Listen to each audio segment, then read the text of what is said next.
Hey, it's me, Matt Tau Review. M. Henrich Frohwein. Yeah, that's what I'm going by now. I know it's pretentious, but fuck it, I don't give a shit. I'm also doing this in photo booth, so it's gonna be low key, FYI. This is gonna be an update video and a Joker review, so steel thyself, it's gonna come. Yeah, it's hard to believe.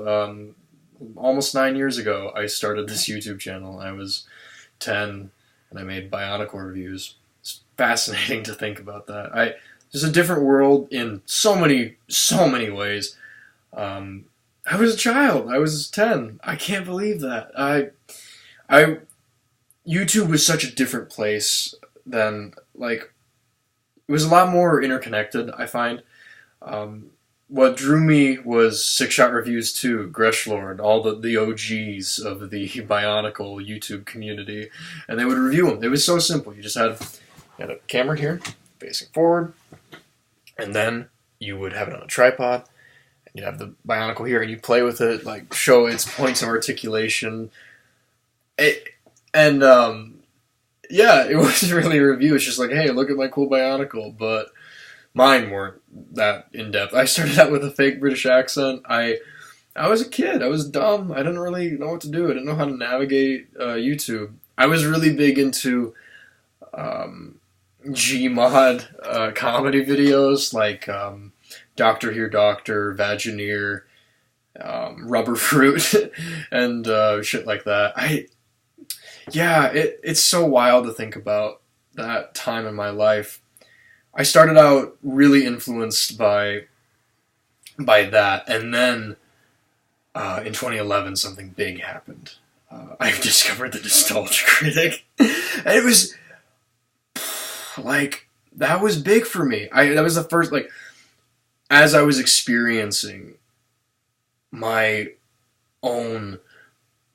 first bit of nostalgia as a child. Like, it was just this intense sadness that I lost my child. I was 11, and I was like, I lost my childhood. It's so silly to think about. But I was depressed. I was depressed that I couldn't watch VHSs anymore. I couldn't watch the nostalgic videos of yore. I couldn't put in my cassettes and appreciate Winnie the Pooh or Toy Story anymore. I had to go to school every day. I was beginning to understand that my life was about to progress. Like, it was the exponential growth. Things were going to get more complex. I was about to enter middle school. Whoa, woe was me. But then I found Nostalgia Critic, and it was like right at that moment where I was transfixed and obsessed with the past, specifically how it made me feel as a child, how safe and secure that media made me feel, and it influenced me so much. And I think what made Nostalgia Critic so appealing was it was both the past and the future for me. Like, I had to grow up, I had to discover profanity and more adult things and more adult media. And even though Doug is a little far from where he was, and even where he wasn't that great, at the time it was really beautiful to me. I will never forget those moments. That just discovery of, I'm not the only person who longs for a simpler time. And the music and the background of the movies, and it would just be interlaced with him just poking jokes. And yes, it was a ripoff of Mystery Science Theater and Riff Tracks, but it touched me, and it was like I was watching the movie with him and laughing along with him. And I was like, oh yeah, I remember Space Jam. I remember Jungle the Jungle. And then I could discover new things and new media, because even though, again, I'm not going to talk trash about Doug Walker, but you already know the Wall review happened. That's no dancing around it. That exists. But I really loved Nostalgia Critic, and so that really shifted my channel in a new direction. So I started doing the Nostalgia Kid. It was like, oh, they got Nostalgia Critic, Nostalgia Kid, and the weird thing was I would only review modern things. Things weren't nostalgic. And I did iCarly and like TF2, and I also, like, I broke fair use by a lot. I would just show entire clips, and I was a kid. I thought fair use meant what NC said it meant, and it doesn't. It really doesn't. There has to be an actual review constituting a change in meaning or a parody. Wasn't either of those, pretty much. I was, And then I had the stupid greatest line in cartoon history thing happen, which I'm never going to delete because it's still amazing to me that I have a video that has a higher view count than Anthony Fantano's review for To Pimp a Butterfly. Fucking hilarious. I will die thinking that's funny because it's so stupid. It was from Teen Titans, so. Yeah, and then 2011 was kind of the shift into a newer type of YouTube because I was enamored by the DIY aspect of YouTube. They were real people. Fred Figglehorn, for as dumb as that shit was and childish as it was, that was a guy. That's just a kid from Nebraska. And it was really fun. I loved the Spider-Man Resurrection and God, so many terrible YMVs. Or is it AMV? I don't know. But 2005 through 9 YouTube was just iconic for me. It was the first time I was discovering something new because I was raised on old media. As a child, my parents are both baby boomers, and I am not. I watched the Three Stooges, Laurel and Hardy, old films, and I had a wide repertoire of things I'd seen. And my sister was born in the early 90s, so all of our VHSs that were for her were from time period a little bit before mine. And yeah, so I got a pretty wide swath. So I got to both experience The Lion King as it was, and also watch the old Superman cartoons from the 40s, and watch Batman the Animated Series, and Justice League, and my dad would love cinema in such weird ways. I saw Citizen Kane when I was 8 years old, and yeah, I was exposed to so many weird, disparate things, and then the internet just exacerbated my sensory, and it was nuts. And it was just, it's, again, an exponential growth.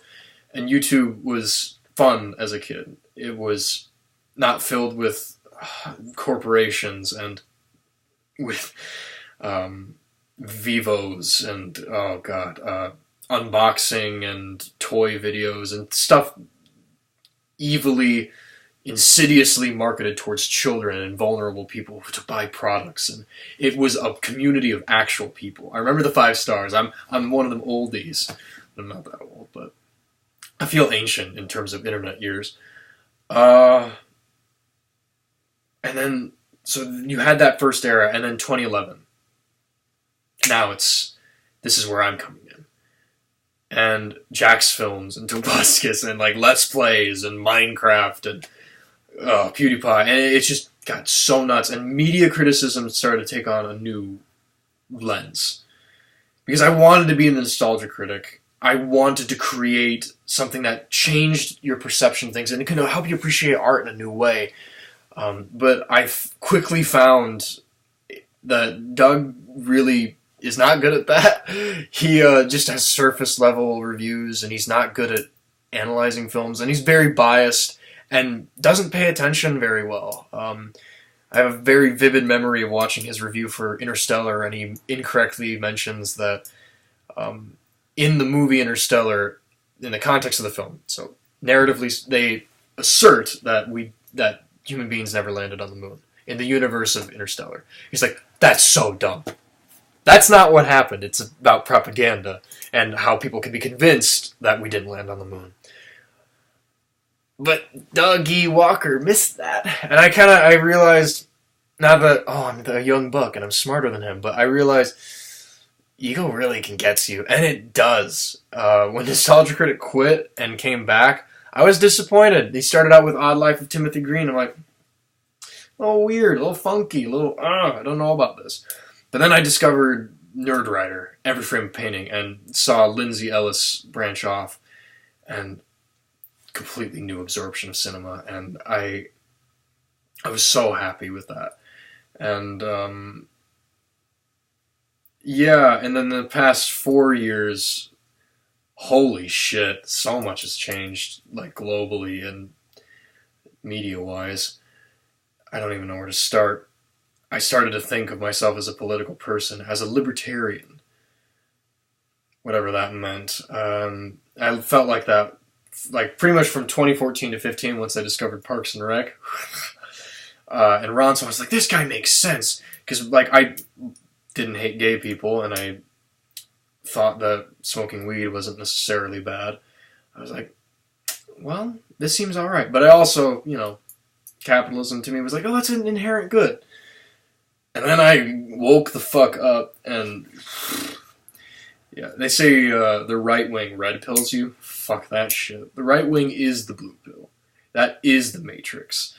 And yeah, life is a lot harder once you see the reality of the way things work, but it's worth it. And it can really change and affect how you view media and how you view art. Which is why I am going to talk about Joker soon. But before that, I need to address what I'm going to do next. So, now that you have background for the history of my channel and all that, so this is a big update for new people and old people, if you're still watching. I don't know, I have like 498 subs, pretty shit, so that's not shit. It's some people don't have anything. I am going to come back into the game with some hardcore video essays, like deep shit. Right now I'm in the process of writing and editing a video essay on Ang Lee's Hulk. It's a big defense of it. Don't laugh. It's going to be fun. And I'm really looking forward to it. It'll be a Halloween video, so that'll be good. Especially, I won't spoil it. We'll keep it to that. After that, with each new video essay, I'll announce. I will announce what it will be in the next one. So at the end of Hulk, I will say what will follow Hulk. At the end of the one after Hulk, I'll announce that and keep going. I hope to have them be like once a month and kind of keep building my repertoire. But in the meantime, I'll do quickies, which is what this is going to be, and reflect on the state of film and the state of the world, if I can. So, Joker. What a... this movie's a mess. I'm a big fan. I'm a huge Batman fan, and I love The Killing Joke. I love Long Halloween. I love Arkham Asylum, Serious House on Serious Earth. I love The Dark Knight Returns. I love all of these stories. I also am a big film fan, and I like the King of Comedy, and I like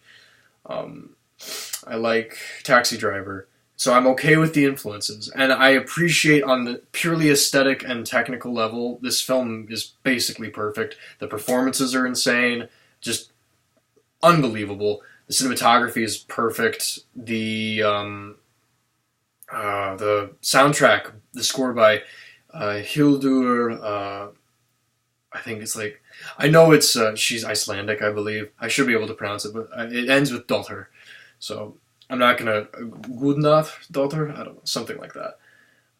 Killed it. You were also your score for Chernobyl. Fucking great, man. Awesome. But beyond that, it's, you can tell it's written by someone who is new to making films that are not surface level. Not to say that Joker isn't surface level, it sure tries to break through the surface, it just fails. Todd Phillips is politically inept and illiterate. His history of films, like, I liked Hangover when I was 10 and it came out. I was like, wow, haha, they said the F word. Like, they don't age well. It's amazing how even 10 years is such a drastically different world. Hangover was funny. I hate Starsky and Hutch. You can tell he's like a frat boy. He has a frat boy sense of humor and sense of politics. And so I was tentative about this film, and I thought, well, I love Joaquin Phoenix. He's one of my favorite actors. So I'm curious to see how this will play out. But I was really worried about how the story would play out, and my worries were not assuaged because it is so surface level and so on the nose that it's like pretty obvious like what the message is supposed to be, like the idea of what it is, which is society made him this way. But it completely misses what society, or at least our social political structure, is, and that's neoliberal capitalism. Oh yeah, I'm going to do that. I'm trying to break it into bread tube as well, because you're either left or wrong. No offense to you morons. I'm being so mean, I'm sorry. It's... I guess I'll go through it and explain why specific things don't work. It opens up with him... So Arthur Fleck works as a clown, both as like a party clown to cheer up children and to go to hospitals and such, kind of like Patch Adams, and as a like sign twirler. And it starts out with teenage hoodlums grabbing his sign, running away with it. He's like, stop! And he's running after him, and then they like hide around a corner in an alleyway, and they smash him. That's the title card, is him laying, and Joker. I was like, okay, this could be interesting. And then it shits the bed, like, pretty much immediately. You get it. Like, he has a rough life, he's underprivileged, he's exploited by the system. He's in therapy and he's laughing. And at first I was like, but I do like this change. I like that his laugh is chronic and not of his own accord. It's when he's nervous and uncomfortable. So it's like, I can't do it. I'm not even going to try. But he's like wheezing. Like, it's just really, really nuanced and a brilliant idea. And I don't know why that hasn't been done with the Joker character before, because that's a really unique take on the character. But the thing is, what makes Joker Joker in the comics, and not to say that this is supposed to be a one-to-one representation of the comics, but we're going to get to how the comics affect it. Joker is intelligent, at the very least. He isn't mentally ill or insane, whichever you prefer, but he is smart. He's cunning, and he's a master criminal. Arthur is not. Arthur Fleck is a really disturbed person who suffers quite a bit of injustice. I could have misinterpreted this, but I think either his handwriting is really bad or he's like borderline illiterate, because a lot of his words are really, really misspelled, and like he has a poor understanding of social cues, obviously, because he's laughing. He laughs all the time when he's uncomfortable, when he's sad, when he's upset, whatever. But then immediately following that is like his co-worker, who's played by Goron from Barry or Errol Childress from True Detective, whatever that actor's name is, but he's got a like whatever East Coast accent. I'm really bad with American accents. He's like, "Hey, I heard what happened to you. You need to protect yourself." And so he gives him a little bag with a revolver and rounds in it. He's like, "You can't give this to me." And I was like, I wasn't alive in the 70s, but I feel like that shit didn't happen that often, but I could be wrong. I'm inexperienced. But, so that's like your first cue, like, okay, I think I see where this is going to go. And, surprise, surprise, it pretty much does. He is infatuated with this woman.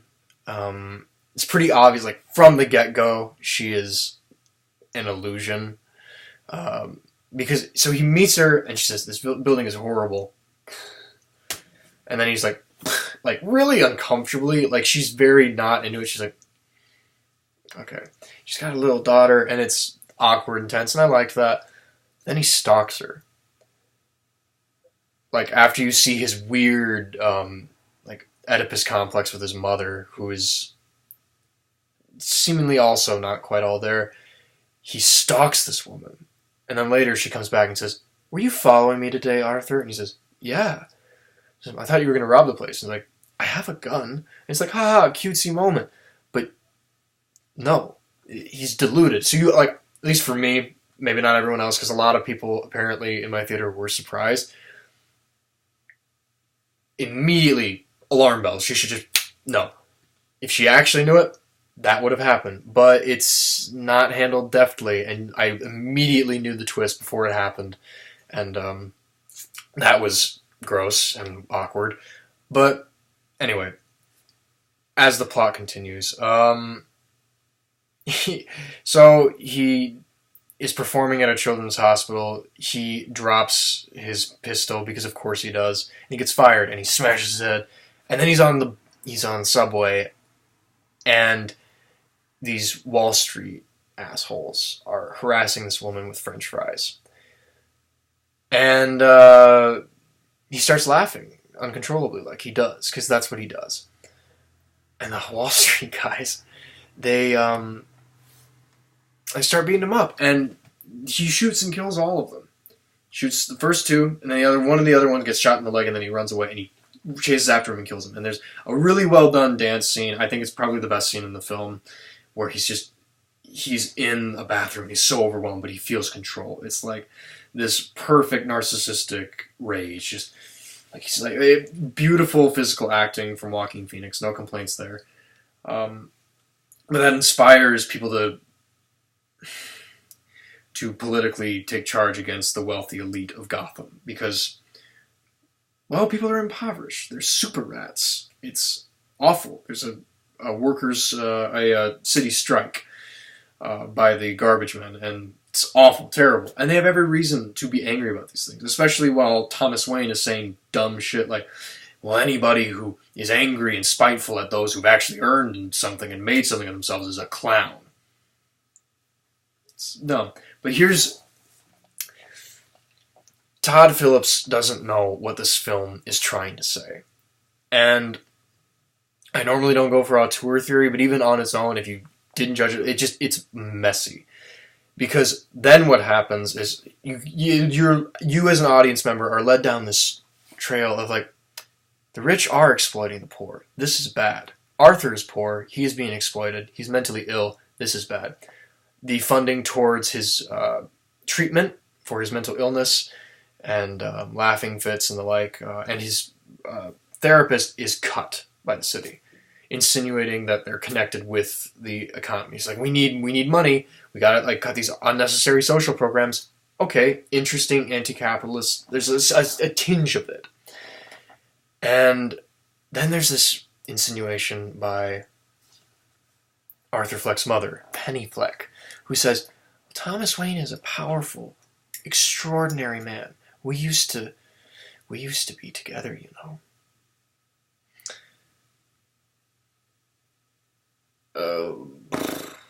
See, that would have been good, but that's not what happens. She is infatuated by Thomas Wayne, sees him as, I used to be his housekeeper. I used to work for him. If he knew how we were living, he would help us. But he doesn't. And I was like, wow, this could be really interesting, because then Arthur opens up a letter. He goes through his mother's handwriting, and he sees that he, according to his mother, is the son of Thomas Wayne, which I thought, that's interesting. If they are going to include the Batman mythos, which I really hope they wouldn't, it would still be interesting to have this antithesis to Batman in more than one way. He's his half-brother. He's a mirror image in a sense. That could have been cool. But it also would function as a perfect anti-capitalist critique. Abandoning your own son. Abandoning a woman you loved because she negatively affects your public image because you're a billionaire and she's a poor. And I was kind of with the movie for a sec. Until you find out not only is he not the son of Thomas Wayne, which he goes to the Wayne Manor and dicks around with Bruce Wayne in a very creepy scene, which is pretty well done. Alfred Pennyworth says, your mother was delusional. Okay. Then, as these clown Antifa protests bubble up, Arthur uses that as an opportunity to go visit Thomas Wayne, and he confronts him, and Thomas Wayne says, "Your mother was crazy. I'm not your father," and he punches him in the face. It's like, oof. And I mean, it makes sense, though, in the context of it. The way the movie is framed as someone who has an experience being libertarian or middle of the road or centrist or whatever you want to call it, neoliberal, whatever, if I saw this movie in 2015 with those beliefs, I would have not changed my mind. I would not have come to the understanding of class consciousness. I would not have come to the understanding of oh God, I can't think of the word right now. Intersectionality. I would not have understood how capitalism functions and how it exploits everyone and how privilege functions. All of those things. Watching this movie is it provides no answers. It provides not answers in the sense of like this is what you do. Its message is very muddled, and I'll explain why. So, after finding out the records and after going through the records of his mother's past, he finds out he was actually abused by his stepfather or one of her boyfriends. And she ignored him. She was all mentally ill the whole time. It was her fault that he turned out this way. She was the one who allowed this. She was delusional. She was never with Thomas Wayne. And Thomas Wayne was completely within his right to shun her. She's like, she made me uncomfortable. And Alfred Pennyworth was also in his right to mock and be rude to Arthur. And I mean, in fairness, Arthur shaking Alfred does not make Arthur look good. But what it does is it makes the Waynes look more level-headed than they are as billionaires. There is no such thing as a good billionaire. I'll just say it there. And this film still portrays the Waynes in a sympathetic light. Then the other plot thread, the King of Comedy, just straight one-to-one, it's just the King of Comedy thread, is kind of interesting. I think his stand-up act scene is very well done. It's so tense and uncomfortable. You still have the stupid hallucination of the girl, but that's really, really interesting. And then Murray mocking him for his mental illness is really sad and poignant. But Murray is also a member of the wealthy and elite, so that may come into play later. But here is where the movie craps the bed. So after all these things, after he finds out, I'm adopted, I'm not actually Thomas Wayne's son, my mother did this, he kills his mother, it's her fault. Even though she has been exploited by the system, even though she is mentally ill. And I'm not saying Joker is supposed to be the hero in this story. I don't necessarily need him to be. I like the idea of Joker being an apolitical, chaotic nihilist, because that's what he is in the comics. He's not meant to be a hero in this sense. But the movement that is in response to him killing these Wall Street guys is legitimate. These people have every reason to say Wayne equals fascist and other very, very subtle protest things. Wearing clown masks, because that's definitely going to happen. Although with facial recognition software, Juggalo makeup does work. Beside the point. So what ends up happening is he cracks under the pressure, and the Murray show, because it's all about the attention. Attention is attention is the currency, the marketplace of ideas. I'm doing so good at this. Murray's like, let's have this crazy guy on, this weirdo, and it's a Dark Knight Returns moment where he's on the show, and it's implied that Joker is going to kill himself. Or sorry, he's still Arthur in this moment. Arthur will kill himself. But he's not going to do that. Goes on the show, and here's where the movie lost me. And ultimately where I think everything fell apart. Is he says, oh, are you wearing that from the protests that are currently happening? Because now, at this point, riots by Clown Antifa. A police officer killed someone accidentally. And they didn't have the balls to have the police be portrayed in a negative light either, which was astonishing. And and now the police officers are in critical condition. You caused all this violence. That's what the film says about Joker. But Joker says to Murray, no, I'm not doing this for politics, like in the clown makeup. I don't believe in that. I don't believe in anything. Fine, that's a good Joker thing. I get that. On the show, and he says that, again, the writing is so on the nose and so bad. God, there's a scene earlier in the film where he has this fantasy where Murray acknowledges him, and it's just so awkward and so poorly written. It's just like, can you be any more obvious? Just like, I want to be a comedian. He's like, and then Murray says, I wish I had a boy like you. It's like, okay. And then at this climactic moment, he's like, he all but says, we live in a society. He says, this is what happens. A mentally ill loner cracks under the pressure from a society that abandons him, and you get what you fucking deserve. And he shoots Murray, obviously, because, and then he gets arrested, like, immediately. And what happens next is the ending of the film, and this is what pissed me off. Joker is obviously the villain. He killed innocent people. He killed his co-worker who was trying to exploit him, but was still being exploited.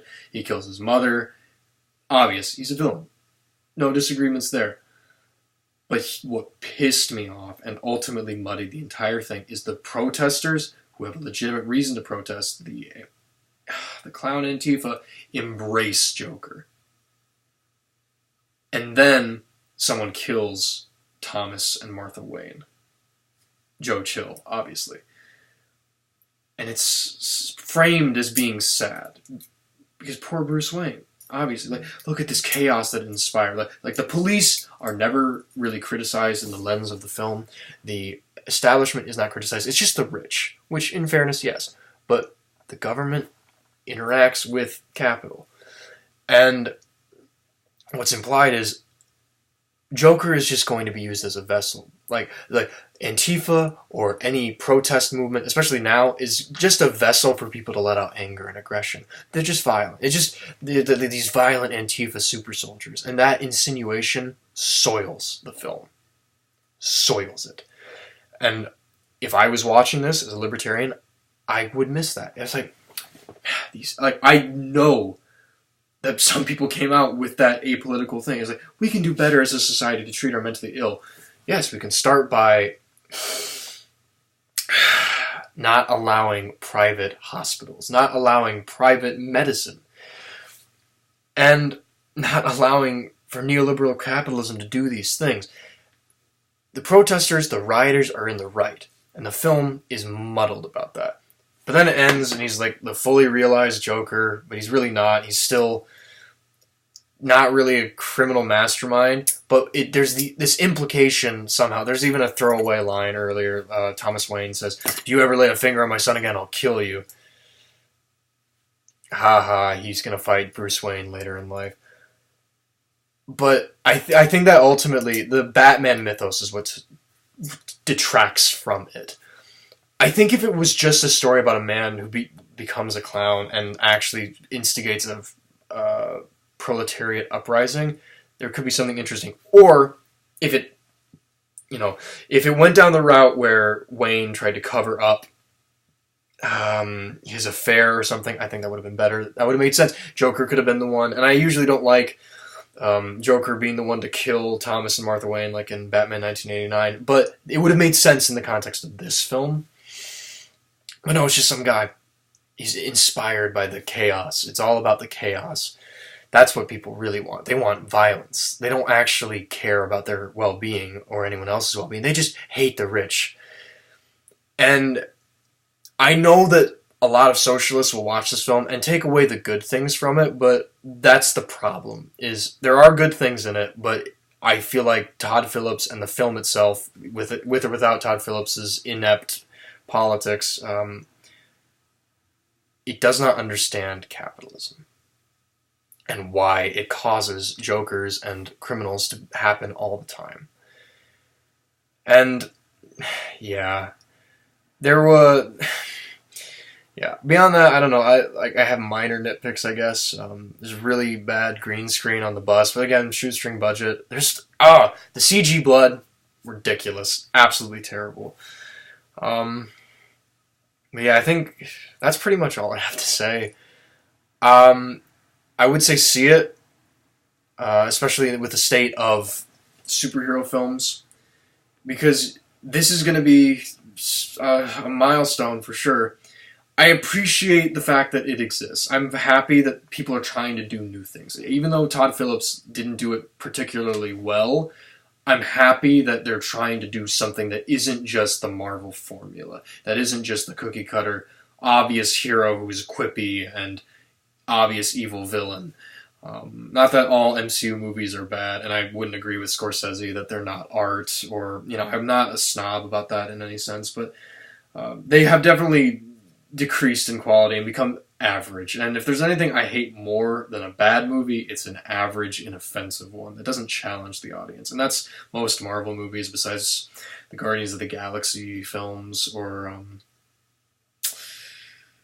I guess Iron Man and Black Panther. Into the Spider-Verse is not, I know it's not MCU, but that was killer. So I don't think superhero media in of itself is bad. I don't think the fact that Joker is based off of a comic character makes this film bad intrinsically. I think it relied too heavily on the comics material to create something new and artful. It's... Yeah. I don't know what it's going to end up doing to comic book movies in the future, if others will follow this formula, but if it does, it should be handled better than this, and by more talented directors and writers. Yeah, yeah. Well, if you stuck it through this long, welcome to my channel again, or whatever. To Don Lasagna, if you did watch this, and if you didn't, that's fine. Thanks for being my buddy. I love you, pal. You take care. And looking forward to releasing the Hulk review. Alright, Godspeed.